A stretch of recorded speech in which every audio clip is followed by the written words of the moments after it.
Welcome to Costco. I love you. With your host, Knotty Karate. Scruffy-looking nerf herder. And a rotating roundtable of awesomeness. Go switch off.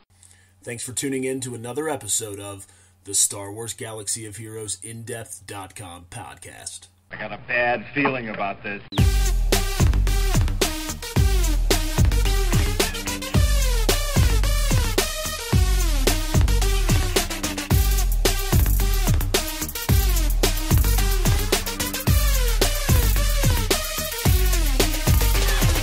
Welcome again, everyone, to another episode, actually episode 34 of the SWGOH In-Depth podcast.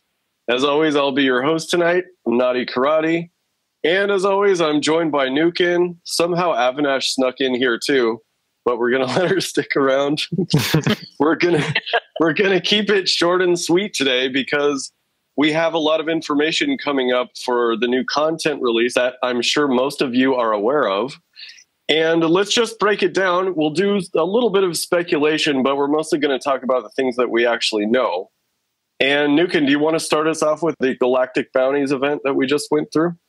Yep, sure. So we had a new event come to the game. It's called the Galactic Bounties. And so you use your bounty hunters, and there are several tiers. It starts off easy, and then it goes up to moderate. And then I think there's a deadly tier. And so you can collect shards for currently Paplu, the Raid Han Solo that you get from the Rancor, the Imperial Probe Droid, Rolo, and Wampa. And so basically, you're going to try to go for the highest tier that you can complete with your bounty hunters. Or if you already have one of them 7-star, maybe go for another tier that's either easier or harder for a character that you haven't completed that last star on.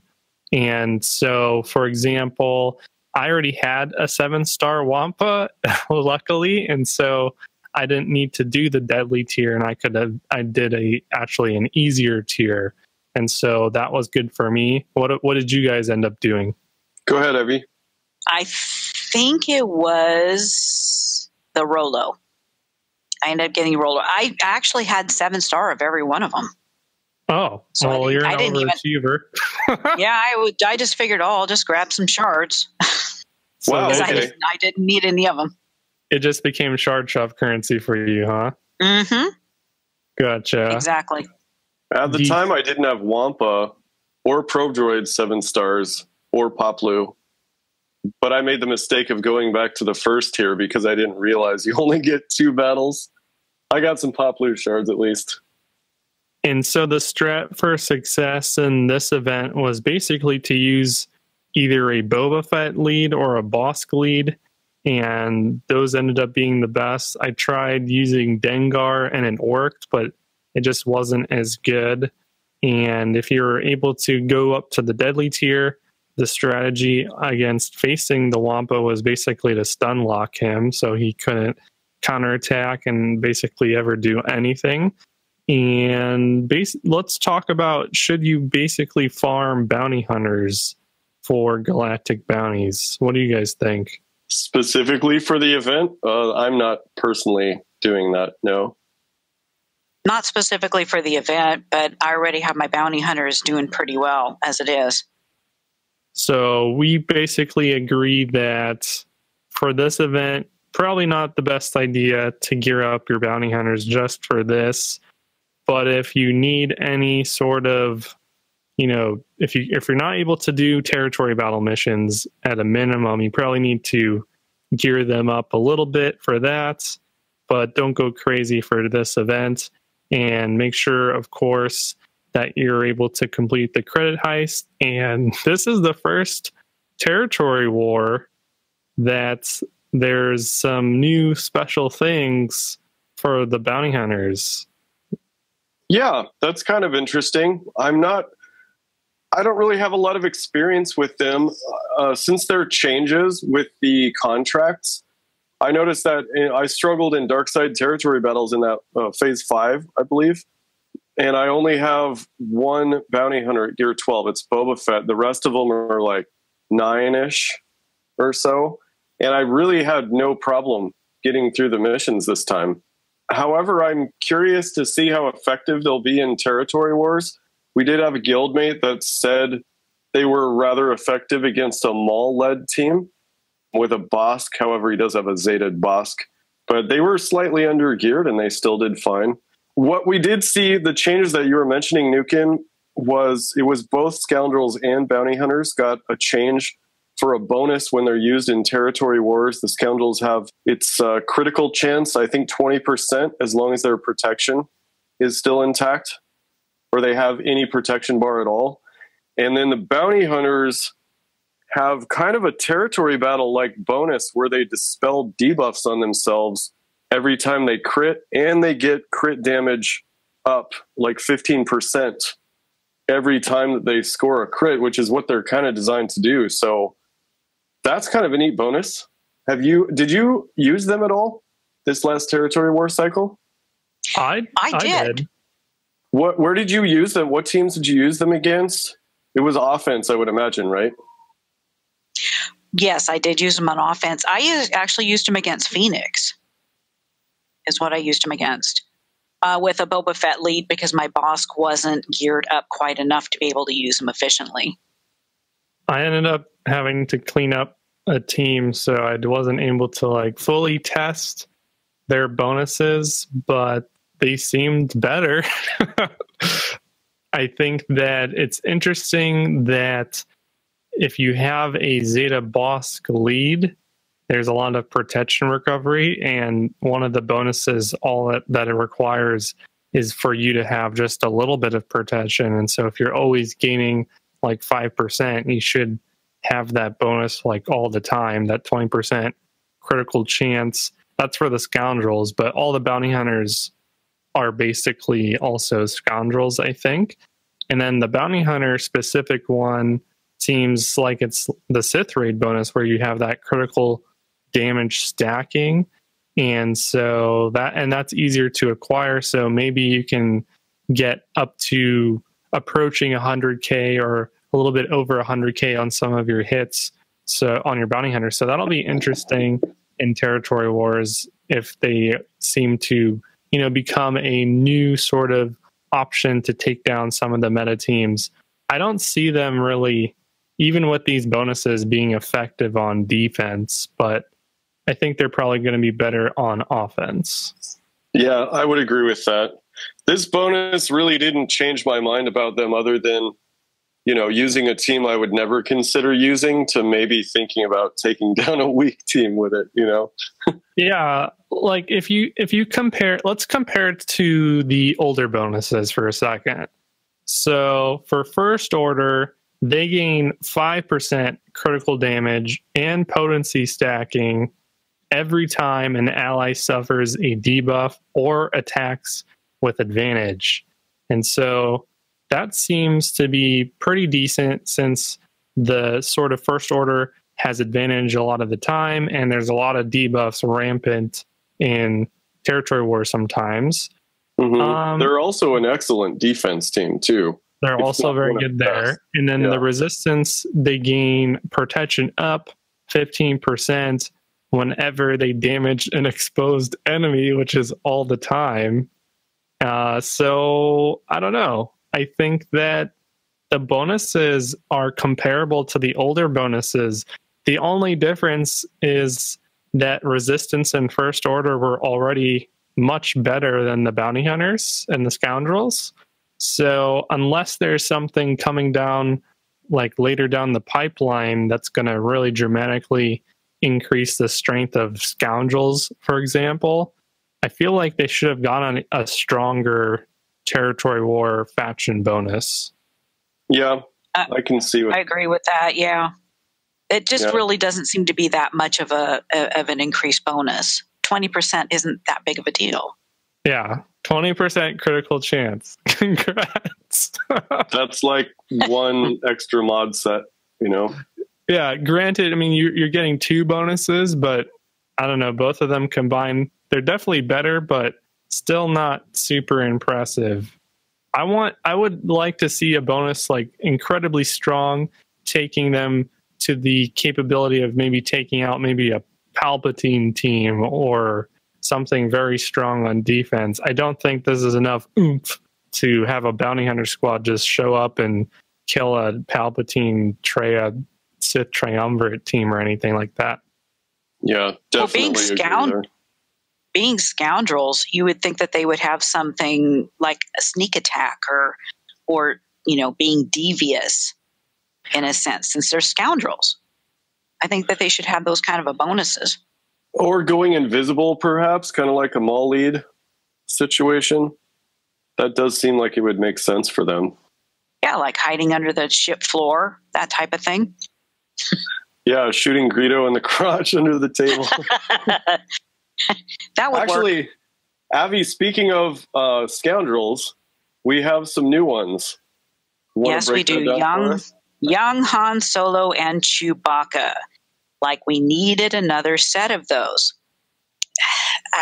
With the new characters, it's great to have new characters, but I think it's getting kind of old getting the same characters just redone. So last time we got an old Han Solo, now we've got a young one. And honestly, the young one, I don't know who did the artwork for young Solo. Because the way the art was done makes him look like a fat face. Yeah, I knew you were going to say that. He's got cheeks made for your grandma to just pinch. Ooh. Yeah, don't you want to just pinch his cheeks? Well, it almost looks like he received a succession of silicone injections and it went horribly wrong. Or that. I feel sorry for the guy because the artwork makes him look so bad. Now, for Chewie, the artwork for Chewie, on the other hand, looks like he actually used a brush to smooth out his fur, and it has a bit of style now. Like he came fresh from a salon. Yeah, so, I think in his old age, he just stopped using shampoo, perhaps. And this exactly. In his middle and older years, he just kind of went with the windswept look. But in his younger one, it looks kind of like he has a little bit of styling gel and stuff because everything is just so smooth. However, the goggles he's wearing do not do him justice, making him look a little cross-eyed, I think. I don't know why. The goggle thing just doesn't work for me. It would be just a fashion, it could be just a fashion statement or truly functions as something that would hold his head fur down during a very big windstorm. I actually really like his goggles. I don't know why. I think they're pretty awesome, and I wasn't expecting him to have goggles in the first place, and I think they go well. Okay, for example, I think they probably don't look good to you because you're expecting Chewbacca to look a certain way, but pretend Chewbacca wasn't Chewbacca for a second and you just had this goggled character. Would you be as critical? Yes. Honestly, it just depends. It just depends upon the type of goggles, how it looks, the shape of them, the color of them, or whatever. It's just not a good look for Chewie. I mean, maybe it looks better in the movie, but in the artwork itself and the way it looks, it makes, if you look at it, seriously do, he's cross-eyed. And it's just, you just want to like straighten his eyeballs out. That's what you want to do. Well, Avi, all appearances aside, what do you think of the actual characters? Do you have any experience using them yet?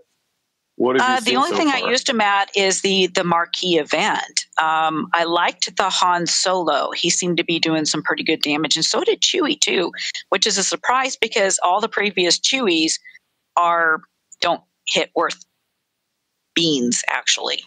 So I'm really not sure how they're going to be with an actual team or a specific team comp.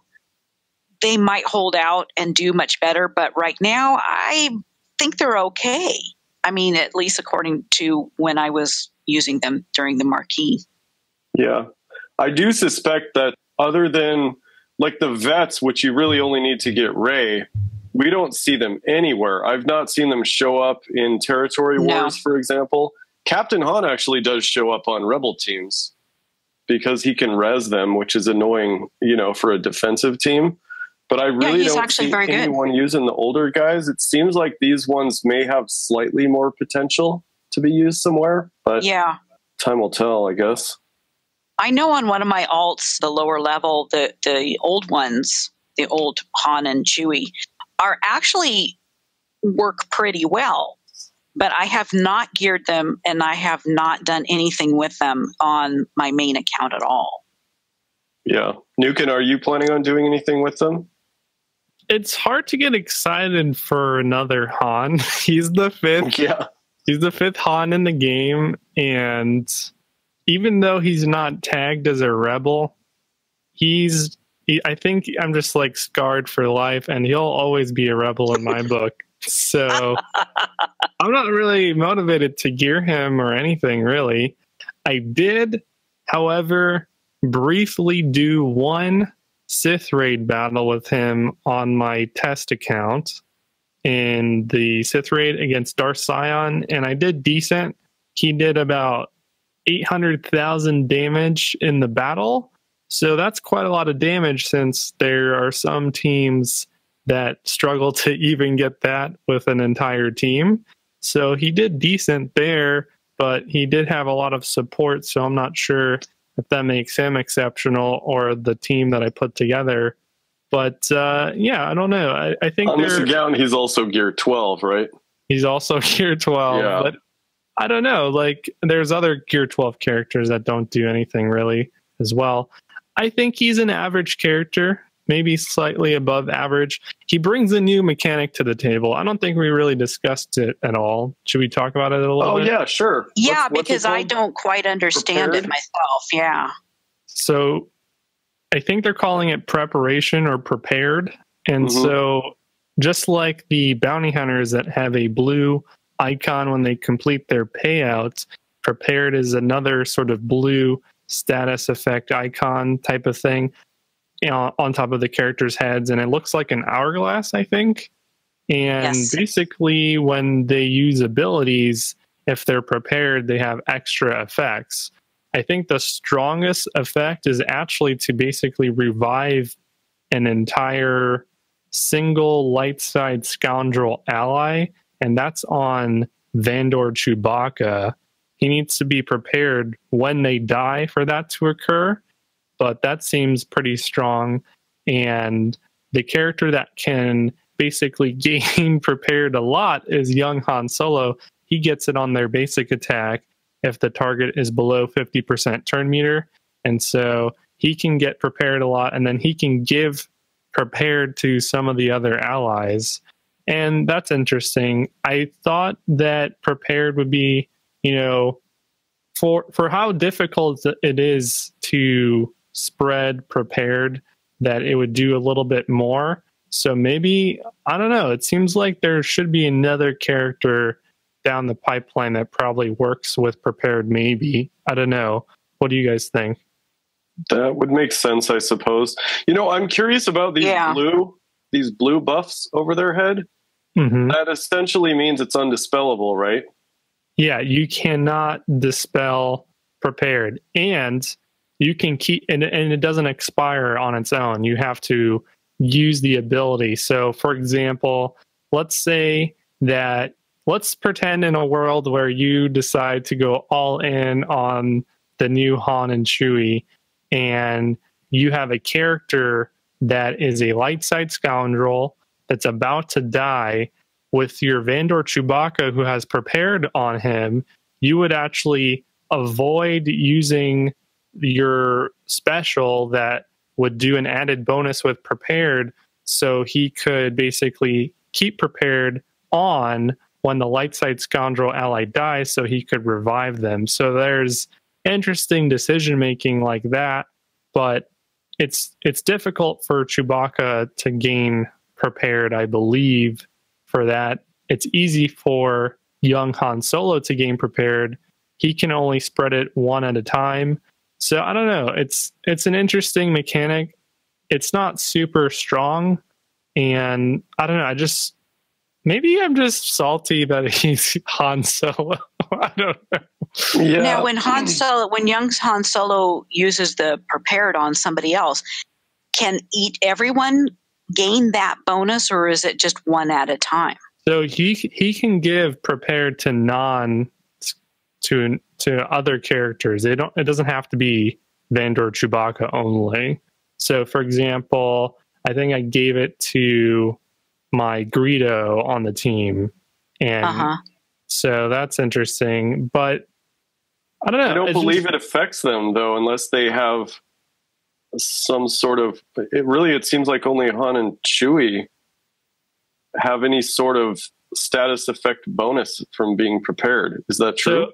So the interesting thing is that when it comes to the specials, yeah, you're correct. Vandor, Chewbacca, and Han Solo have those added prepare sort of things on their specials. But if you can give prepared to another ally that is not Chewbacca, which is what you would actually do if Vandor Chewbacca already had prepared anyway, then one of the effects on young Han Solo, it's called Just in Time. When he does his special, it says here, all prepared allies gain critical damage up for 1 turn. So you can give them crit damage up. So that's significant, especially in like the raids. Crit damage up is a pretty good effect.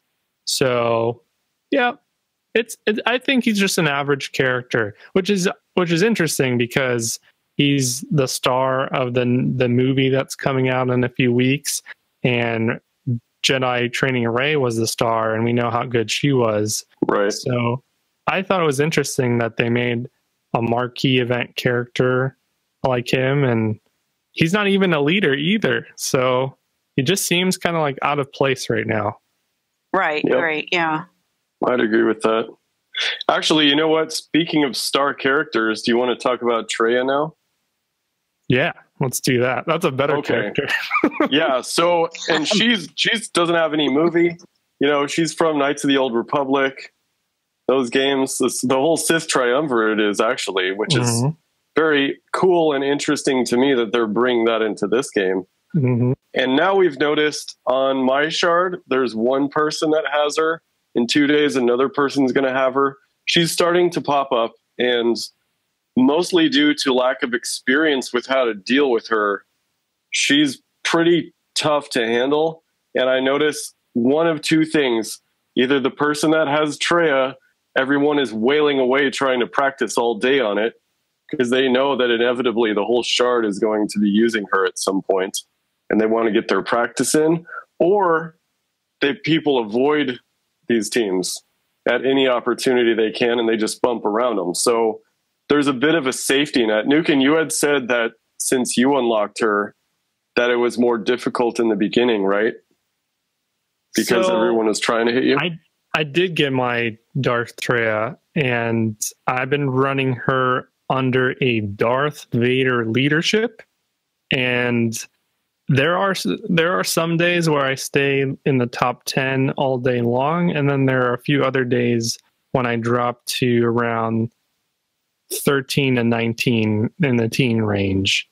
And I believe that under the Darth Vader leadership on the first few days, yeah, I was being attacked a decent amount. Now there's a second Traya on my shard, so people get to practice against the other guy. So, and maybe they're done practicing under a Darth Vader Traya lead. But yeah, I think the first few Trayas do get hit quite a bit, and that's okay. That means that they're holding pretty well. So if your entire shard is basically attacking 1 or 2 people, and you're staying in between like 9th and 19th range, then that's pretty good for a 5-star character.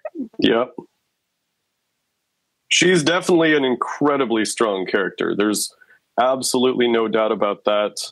A lot of the teams that she shows up on, obviously, it's kind of a no-brainer that you include, if you have him, Scion and Nihilus with her. That just makes sense.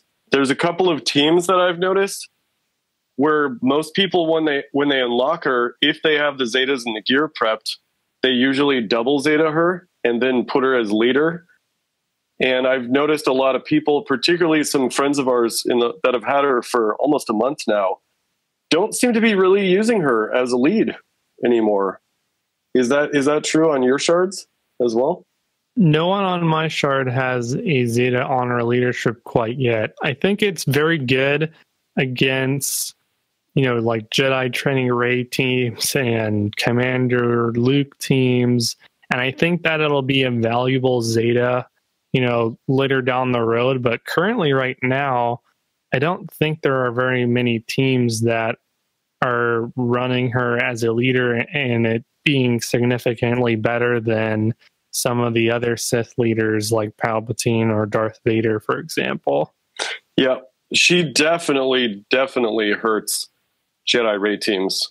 And there's a couple very strong Jedi Rey teams that include like Holdo, for example, in my shard. And they are just whining and crying about how strong she is because she punishes anyone that takes a turn or takes an action outside their turn, which means BB-8 ends up killing himself and R2 as well, unless you have very, very deliberate turn selection and keep the assists out. Yeah, and so I'm actually in an interesting position because I was one of the few people that didn't Zeta Palpatine, so I am actually forced to run Darth Vader leadership right now because I already had that Zeta for the Rancor, and I actually want to Zeta Traya's leadership, but right now it doesn't seem to be too strong. So maybe that it's like designed to counter a future sort of meta, or maybe there are some other characters coming down the pipeline that will make it better. I really like the idea. Like, I want to be able to run her as a leadership and basically run the critical avoidance arrows on the tanks and have that kind of work. But I don't even have the mods at the moment to make that work. But if that is a successful strategy, against a new sort of meta, then I would Zeta her leadership probably. Yeah. Let's talk about counters to her, because I've personally struggled. I have a very strong Emperor Palpatine team, with the rest of the typical crew, Scion and Nihilist, Thrawn, and Vader. And fighting against Traya lead, I think I've won maybe twice out of 12 battles. And a lot of that was finding my sea legs to figure out how to do it. I've heard some people have a lot of success using a probe droid in there just to send him in on a suicide mission to take her out. But what would you recommend as counter teams? Avi, is there anything that you've noticed works well in your experience? I have no idea, because I have not run across Darth Traya at all, either in my shard, or I totally missed out on it in the TW. So I don't have any idea. Yeah, we had probably 5 or 6 Traya teams at least this last territory war. I also missed out on those. So, but in territory wars, it seems like one thing that works well is to send in a suicide squad just to kill her, and then the rest of the team falls apart pretty quickly afterwards for whoever comes in on cleanup crew. Nukin, do you have any advice for us on that? Yeah, so I think the strongest Traya teams right now, I think, are using Thrawn as the 5th character, I believe. I think Sith Trooper is very durable and tanky, but he's not really required if you have a maxed out Scion. You don't really need an extra tank. So, and then on the Darth Vader squad, a Thrawn or a Wampa is actually a good 5th character. And then how to counter them, like a counter a Darth Traya team. Yeah, you were in territory wars, you have the luxury of being able to send in multiple teams, right? Or arena, you have to beat it with your one team that you're sending in. And for me, it's pretty easy if you have Darth Traya, but if you don't have Darth Traya, then the next easiest option is to you just use 2/3 of the Sith Triumvirate.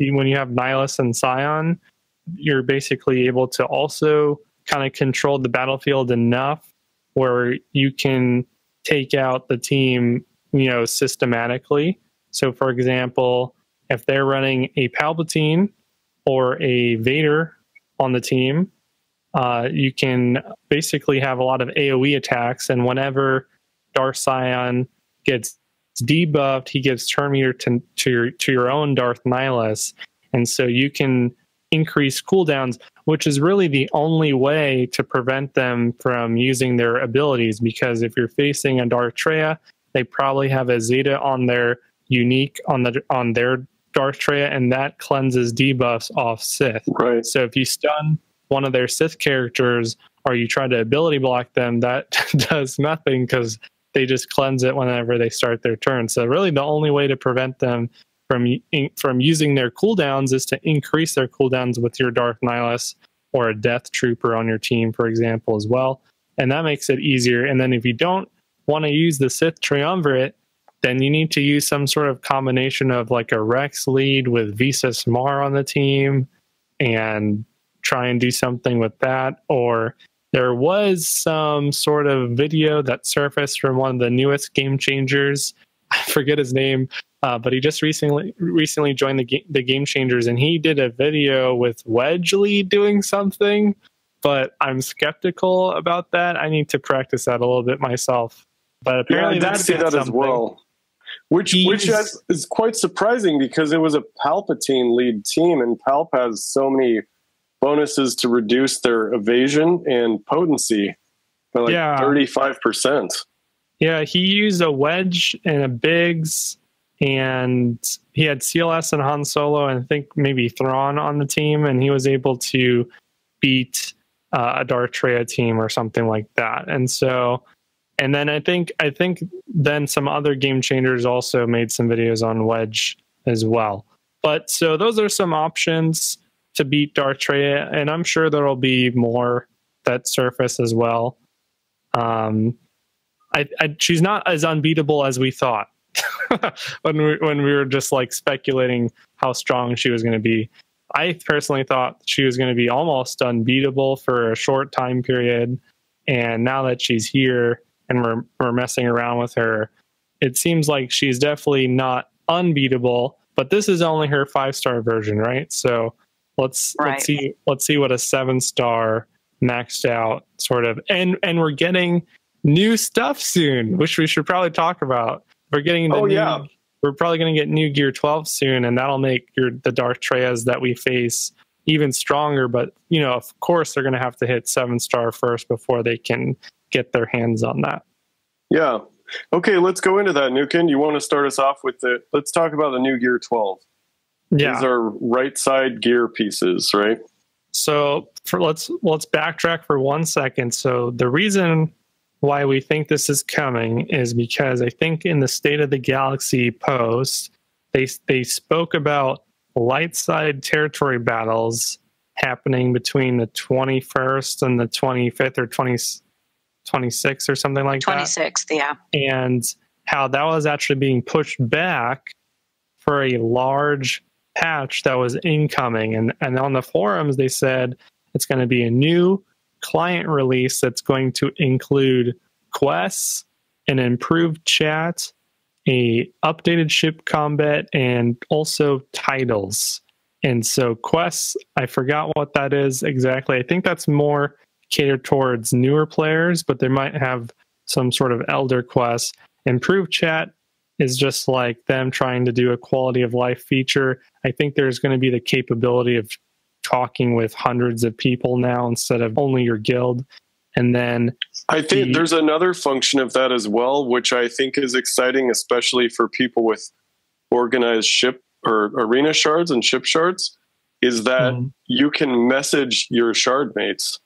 Oh, is that coming? I thought I read that, which made me excited because there are a couple people that it's hard to get a hold of. They're unfamiliar with third-party programs like Discord or Line, for example. And just to be able to message them and say, hey, dude, my payout is this time also. Please don't hit me. Gives you the opportunity, unless they get belligerent, to like. And you know what I would say to that? Hit him. Yeah, right. Well, and what I would say is, if you're going to do it, please don't hit me from 5th place. Right. I would. Well, Well, we all know You're not on my shards. I'm not on any shards anyway, so. Well, we're elitists nobody- with organized shards. And so titles. That's right. Titles, I think titles are like you can get called. I guess you can be Darth Knotty and I'll be Admiral Nukin or something in the game. I'm not sure. Darth Knotty. I'm not sure. Darth Knotty. That just. I think there's going to be also titles. I think, if you're an officer in a guild, I think it'll be labeled as well. So you can easily kind of view who's in the leadership of the guild in game, and updated ship combat. So ships 2.0. So that's all the stuff that they kind of talked about on the forums. Let's kind of go a little bit deeper and talk about some of that. So okay. So ship combat. New ships or chips? Yeah, I want to talk about ships because they're going to be making it very similar to the way that territory battles, ship battles work, where you get 3 ships. You can call in, if everyone survives, you up to 5 total by the end of the battle. However, you can only have 3. I think this is going to massively disrupt everyone's what they're used to and comfortable with ships on. And then the reinforcement bonuses, which are essentially Zetas for ships. I'm not sure if they'll be introduced this time around, but they're definitely going to be cutting 2 ships out of your starting lineup. So we're going to need to be theory crafting, new fleets to use. It's not just going to be a sea of Throns, Bigs, and TIE fighters anymore. Yeah, so I think that the meta is going to change. Yeah. They're bringing... So, yeah, it's going to be 3 ships starting off, and I think you get 5 max reinforcements. And the reinforcements, when they come in, have dramatic effects to the point where I think they're almost... You can compare them to Zeta abilities. And so that'll be interesting. And I think they're also buffing some of the ships that weren't as strong recently. Like the Genosians are going to become stronger and they're going to have more synergy. And I would expect, if I were to make a prediction, that whatever is meta now will not be the meta. Like it'll still be good, but something will arise that's probably better. Or maybe that there is maybe more ships are going to come as well, because they said they're going to be PvE, like sort of like light side, dark side ship nodes, and it reminds me of like the Cantina. So maybe we'll get more ships as well. Maybe we'll get more capital ships. I think they'll kind of ease us into it. First, we'll get the new abilities, and then once we feel comfortable with those new abilities, probably we'll have more ships as well, and that'll definitely shake up the meta that it is right now, where it's just a bunch of chimeras, TIE fighters, and bigs, which has basically been the meta for, I don't know, since when did Chimera come out? Last year, I guess. Was it last year? Really? Yeah. It's all a blur. Probably like November, half a year ago. like that. But even before that, it was a similar strategy with Executrix as well.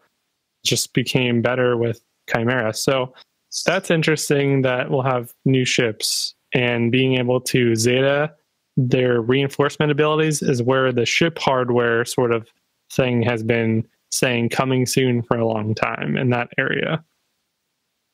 Yeah, what do you think, Abby? Are you excited about these changes? Don't know if I'm excited about them cutting ships out of the lineup, the original lineup of 5.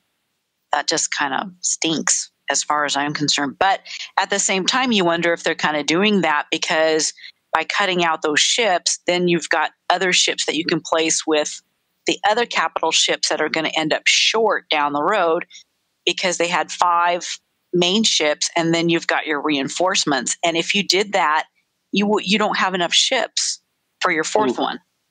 Yeah. So I'm wondering if they did that to kind of help stretch it out until they get some more ships. That was just my thought. Perhaps. Yeah. I also wonder, too, if it's going to either speed up or slow down how long it takes to do a ship battle. Because while there's only 3 ships, it means you have less opportunities to focus fire per turn. Right. So it might actually lengthen the time for the battle. I think that it'll be quicker. I think that's what they were trying to do. Although I can already win pretty quickly. I think the average was too high, and this will be a little bit more fast pace. But something that is connected to ships is the other part that wasn't listed in the forums. Which is? The Gear 12. The new Gear 12. Oh, right. Yeah. That will add speed to like 1 speed per piece, right? Well, yeah, I think that the new Gear 12 will also impact the ship meta. But what was interesting was from the forum posts, they said nothing about the new Gear 12 and the upcoming client release, which is interesting because they said that Gear 12 was going to come this month in May. So maybe that means Gear 12 is coming the last week of May, but I'm not sure. But it doesn't seem like it's coming in this client release. But that will definitely also impact the ship meta. So probably the best idea is to wait until that meta forms, until you start putting some of those new Gear 12 pieces on your pilots. Yep, I would totally agree. For example, I can drop 3 pieces on my TIE fighter right now. I don't really need to do that, even though he goes first. But since it's rather random if he drops target lock, I'm very, very reluctant to give him that until I know and have heard from others that those extremely valuable gear pieces that he needs are worth it after the changes. You know? Oh yeah. So if you haven't put the Gear 12 pieces on First Order TIE Fighter pilot and Imperial TIE Fighter pilot and all that yet, probably the best idea is to hold off and try and catch up by putting your Gear 12 pieces on your potential new ship team. It'll be interesting to find out what the new ship teams are. Yeah. We have a number of characters as well that definitely deserve a ship. Like, we don't have Red 5 for Luke. We don't have Anakin doesn't have a ship, for example. There's a lot of opportunities with characters that we already have in the game that we already have geared that could easily be pilots, which would be nice if you don't have to farm them from the ground up, you know? Palpatine doesn't have a ship. He would make a great fleet commander. Also, New Gunray he kind of makes sense for the Geonosians. Yeah, we'll see. It's all speculation at this point. So in any case, keeping it short and sweet, let's close it out. Avi, you go first. What are you working on right now? Personal projects. Continuing to work on my Night Sisters and First Order, just collecting the gear for them. I keep getting distracted by shiny objects and going off on another character, but I'm really starting to build up on those, and I've actually started using them more often in territory battles as well as territory wars. And I'm getting to like them a lot more. I like them. Nice. What are you doing right now, Nukin? So, of course, I got Traya, so I'm working on grinding Darth Sion. So I got him to 5 stars from the shipments, and I'm stopping there for a little bit, and I'm grinding Holdo from the hard nodes. I just finished getting Wicket to his final star, so this past Endor escalation event, I was able to do the bonus tier for the first time. Nice. And what's interesting about that event is that you actually don't use Ewoks in the bonus tier. So yeah, that was nice. You can use anything you want. Yeah, so I just used my First Order there and hit auto, and it won me 2 Zetas, so that was nice. And yeah, so I'm saving Gear 12 for Darth Sion and Traya when they can get to 7 stars. And that's what I'm doing right now. Yep. What about you, Knotty? I'm pretty patient when it comes, especially in the face of new content release. What's really helped a lot is just preparing for Traya, which I'm still like 8 raids away from having. So that's going to be another month. But I'm just sitting on this gigantic pile of gear, you know, like 5 droid collars and a bunch of stun guns. But because I was planning on filling out my First Order team, which Unmasked Kylo needs some gear for, as well as the Stormtrooper, I gave Kylo a Zeta a while back, even though he was only gear 8. And because everyone was making fun of me, I finally brought him up to gear 10. There was some meme roasts on that one. But other than that, I'm just waiting it out to see what happens. You know, I don't want to make assumptions and be caught with my pants down or with my gear down. You're probably over prepared for Traya at this point. Oh, I definitely am. I definitely am. Like our buddy Josh said, my gear needs a Traya. You should probably gear up your Kylo or something.